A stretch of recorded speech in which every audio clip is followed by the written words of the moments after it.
দর্শক, আপনারা যে যেখানে বসে এই ভিডিওটি দেখছেন আপনাদের সবাইকে স্বাগত জানাচ্ছি। আজকে আমরা চলে এসেছি তামান্না ডেইরি ফার্মে। এটি একটি নতুন একটি খামার।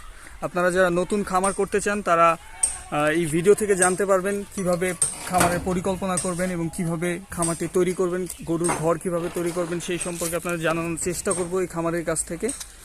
দর্শক, চলুন আমরা এই খামারের কাছ থেকে জেনে নিই তিনি কিভাবে এই খামারটি তৈরি করেছেন এবং কি মনে করে এই ব্যবসার সাথে যুক্ত হয়েছেন। আসসালামু আলাইকুম আঙ্কেল। ওয়ালাইকুম সালাম। আঙ্কেল কেমন আছেন? আলহামদুলিল্লাহ ভালো আছি, আপনারা কেমন আছেন? জি আঙ্কেল, ভালো। আঙ্কেল, আমরা জানতে চাচ্ছিলাম যে একজন ব্যক্তি যদি খামার তৈরি করতে হয়, তো খামার তৈরি করার আগে আসলে কি ধরনের চিন্তা ভাবনা থেকে শুরু করতে পারে? কি ধরনের চিন্তা ভাবনাতে শুরু করতে হয় তার দেখা যাবে যে সে যদি জায়গায় স্থানীয় না থাকে, একটা জায়গায় খামার ভাড়া নিল, ভাড়া নেওয়ার পরে তার চতুর্দিকটা বেড়া বুড়া দিয়া যাতে 2-4টা গরু নিল, নেওয়ার পরে তার গরুতে কীরকম আয় ব্যয় হয়, দেখা যায় প্রথম অবস্থায় আয় ব্যয় থাকে না, আস্তে আস্তে এটা আয়টা বাড়ার পরে দিয়া তখন দেখা যাবে যে এই গরুটার পাশে আমার অনেক সময় দিতে দিতে তখন গরুর প্রতি একটা মায়া আইসা পড়ে আমি ভবিষ্যতে আরও 2-4টা গরু বাড়ানোর পরিকল্পনা নিতেছি, যাতে কিভাবে নিলে আমার গরুটা খামারে। সরকার যদি আমাকে ওরকমভাবে কোনো সাপোর্ট দেয় যে না এই খামারের প্রতি দেখা যাবে যে তার 3টা গরু আছে, 4টা গরু আছে, আরও 2টা গরু বাড়াইতে সহযোগিতা করে, 5টা গরু বাড়াইতে সহযোগিতা করে, তাহলে আমার ভবিষ্যতে দেখা যায় আমি নিজের পায়ে খাড়াইলাম, দেশের একটা উন্নয়ন কাজে গেলাম। তার তাহলে আর একটা চাকরি করতে গিয়ে আমার দেখা যায় মাসে 10,000, 15,000, 5,000 টাকা বেতনে চাকরি করতে হইলো না, আমি নিজের আওতার ভিতরে রাখলাম। আমার ছেলে মেয়ে মানুষ করার মতন দেশে একটা উন্নয়ন কাজে আমি চলতে পারলাম। অনেক বাসা দেখা যায় বলা যায় যাতে আমি নিজে করতে পারি না, একজন মানুষ রাখলাম, তার পিছিয়ে যাতে 5 জন মানুষ তার ফ্যামিলিতে আছে, আমার ফ্যামিলিতে 5 জন আছে, আমার ফার্মে 10টা গরু থাকে, তো দুটোটা ফ্যামিলি আমার চলতেছে। জি আঙ্কেল, এই লো হিসাব। আচ্ছা আঙ্কেল, আপনি যখন খামারটা শুরু করেছিলেন প্রথমে আপনি কি করতেন? প্রথমে আমি দেখা যায় এমনি মুদি দোকান করতাম। মুদি দোকান করতেন? মুদি দোকান করতাম। আচ্ছা, আপনি প্রথমে এই খামারটা তো এখন মাত্র আপনি শুরু করছেন, আপনি কি মনে করে শুরু করছেন? কি মনে করে আমি যখন মুদি দোকান করতাম তখন দেখা যায় আমার মুদি দোকানে আয় ব্যয় যেরকম হয়, নগদ টাকাটা কিনে না গ্রামে বাকি বকা পরে নানান ধরনের সমস্যা, আমি ওই টাকাটা দেখা যায় আমার এখানে হয় না। তখন আমি যদি 2টা গরু থাকে আমার দেখা যায় সপ্তাহে গেলে আমি দুধের যে বিলটা পাই ওইটাতে আমার মোটামুটি সংসার একটা আয়নতির দিকটা দেখা যায়। আমার নিজের চালানটাও রইলো, আমি প্রতিদিন একটা কাজের প্রতি জড়িত রইলাম, এই হলো হিসাবটা। তখন দেখা যায় আমি আরও 2-10টা 20টা আমার ইচ্ছা আছে যাতে আমি 50টা গরুর খামার করতে পারি, আমার বড় ধরনের একটা ইচ্ছা আছে, যদি এটার প্রতি সরকার কোনো আমাকে সাপোর্ট দেয়। আচ্ছা, আপনি প্রথমে কয়টা গরু নিয়ে শুরু করছেন? প্রথমে একটা গরু নিয়ে শুরু করছি। একটা গরু নিয়ে শুরু করছেন? আপনি কি এই জায়গা থেকেই শুরু করছেন? না, আমার বাড়ি থেকে শুরু করছি। বাড়ি থেকে শুরু করছেন? এই জায়গাটিকে আপনি কি তাহলে ভাড়া নিয়েছেন? ভাড়া নিয়েছি এই জায়গাটা। ভাড়া নিয়েছেন? আপনি কত টাকা দিয়ে ভাড়া নিয়েছেন এই জায়গাটা? এটা প্রতি মাসে 1500 টাকা ভাড়া, কারেন্ট বিল আলাদা, ঘর মর যা যেন লাগে সবকিছু আমি উঠে নিচ্ছি একবার। আচ্ছা, কত শতাংশ জায়গা আছে এখানে? এখানে জায়গা আছে 12 শতাংশ। 12 শতাংশ জায়গা আছে। তো আপনি প্রথমে যে একটা গরু দিয়ে শুরু করছেন সেটা কয় বছর আগে শুরু করছিলেন? এটা করছে আরো 5 বছর আগে। আরো 5 বছর আগে? আচ্ছা, তারপরে এখন আপনি একটা থেকে কয়টা গরু হয়েছিল? আমার একটা থেকে 6টা গরু হয়েছিল, মাঝে মাঝে বিক্রি করে লাগছে বাচ্চাটি, তো 6টা গরুতে দেখা যায় দুধ আমার পাই না, পুরাপুষির দাম অনেক আমার পড়তে হয় না, তার কারণে আমি ওই গরুটি সাইডাতে 3টা গরু যেমন গাভিন আছে এই মুহূর্তে, 1-1.5 মাস পরে বিয়ে হইব, ঈদের আগে এই বিয়ে দেওয়ার অনেক সম্ভাবনা আছে। আচ্ছা, ঈদের পরে আপনার মানে এই খামারটা নিয়ে আপনার ভবিষ্যতে কি পরিকল্পনা আছে? ভবিষ্যতে পরিকল্পনা আছে আল্লাহর রহমতে, আমি যদি বড় কিছু একটা করতে পারি, আমাদেরকে সরকার দেশের মানুষ ওরকম কোনো সাপোর্ট দেয়।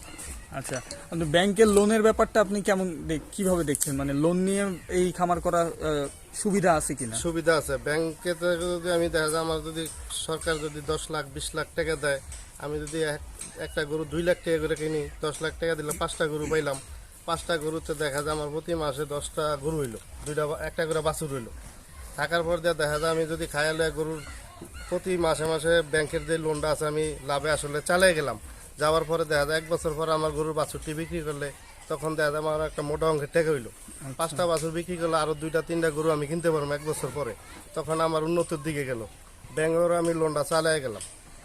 আচ্ছা, আপনার এই যে ব্যাংকের যে লোনটার ব্যাপার আছে, তো অনেকে বলে এটা নাকি একটা মানসিক প্রেসার থাকে বা একটা ঝুঁকি থাকে, সেটা আপনি মনে করেন কিনা? না, এটা আমি মনে করি না, বলতে আমি যদি আইনা ব্যবসার কাজে লাগাই তাহলে আমার এটা মনে হয় না, আমি যদি আইনা পয়সা থেকে খাই কিংবা আমি ব্যাপতে খরচ করি, বাজে নেশা করি, আমার ফ্যামিলির দিক দিয়ে দেখা যায় 1 টাকা খরচ আমি 20 টাকা খরচ করি, অবশ্যই আমার এটা ব্যাংকের আমার একটা মাথায় চাপ থাকবো।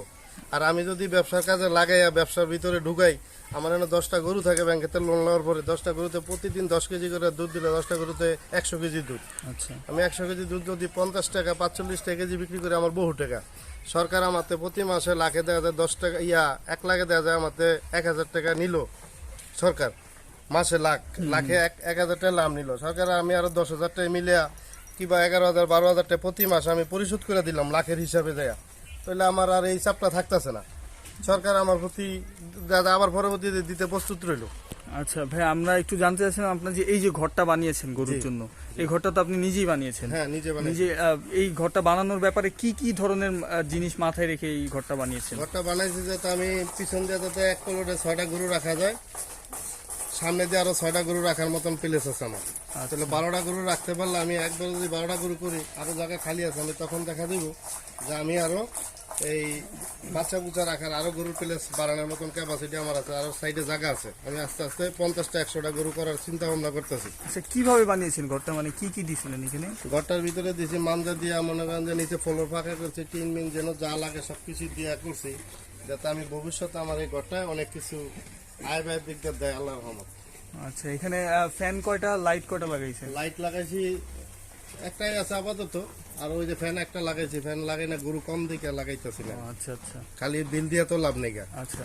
আর এই গরুগুলো আপনি গোসল করান কত কত কয়বার? প্রতিদিন 2বার গোসল করাই। 2বার গোসল করেন? জি। এই ঘরটা তৈরি করতে আনুমানিক কত টাকা লাগছে? এই ঘরটা আর ওই যে সাইডে বেড়াবুড়া দিতে আমার আনুমানিক 1 লাখ টাকার মতন খরচ হয়েছে। 1 লাখ টাকার মতো খরচ হয়েছে। আর মাসে এই জায়গার ভাড়া 1500 টাকা। আচ্ছা আচ্ছা। আপনি তাহলে এখন তো এই গরুগুলো দুধ দিচ্ছে না? দুধ এই গরুটা একটা গরুতে দুধ দেয়, এই 2টা গরু দুধ ছাইরা দিছি, এই 2 মাস পরে 1.5 মাস পরে বিয়ে হইব।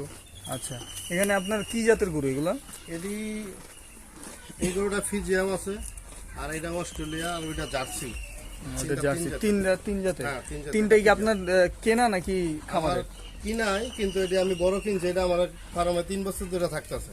ওই যে এই মাঝখানেরটা না, এটা হ্যাঁ, ফ্রিজিয়ান ফ্রিজিয়ান জাতের না? জি। এটা কয় লিটার দুধ দিতেছে দিনে? এটা যখন আমি আনছি তখন দুধ দিত কম, আমি ওই ফ্যাট গরু হিসাবে আনছিলাম, বাচ্চা বড়।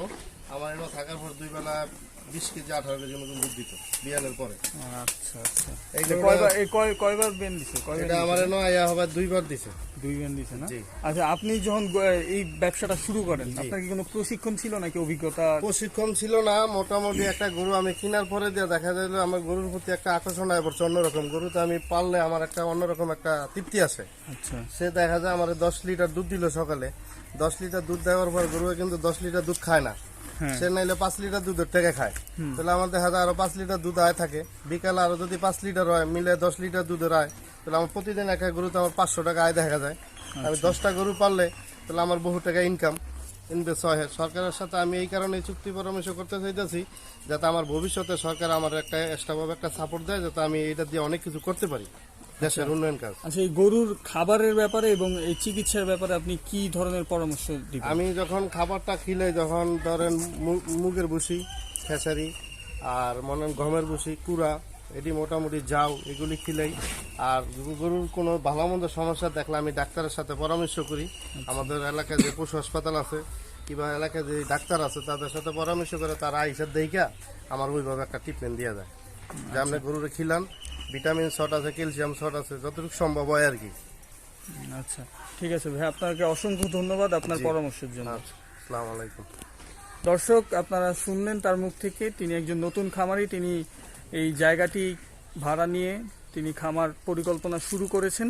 আশা করি আপনাদের নিজেরা যখন পরিকল্পনা করবেন তখন এই বিষয়গুলো মাথায় রেখে গরুর খামার তৈরি করবেন এবং নিজেরা এই ব্যবসায় সফল হতে পারবেন। যদি আপনাদের ভিডিওটি ভালো লেগে থাকে অবশ্যই আমাদের চ্যানেলটি সাবস্ক্রাইব করবেন। সবাই ভালো থাকবেন। আল্লাহ হাফেজ।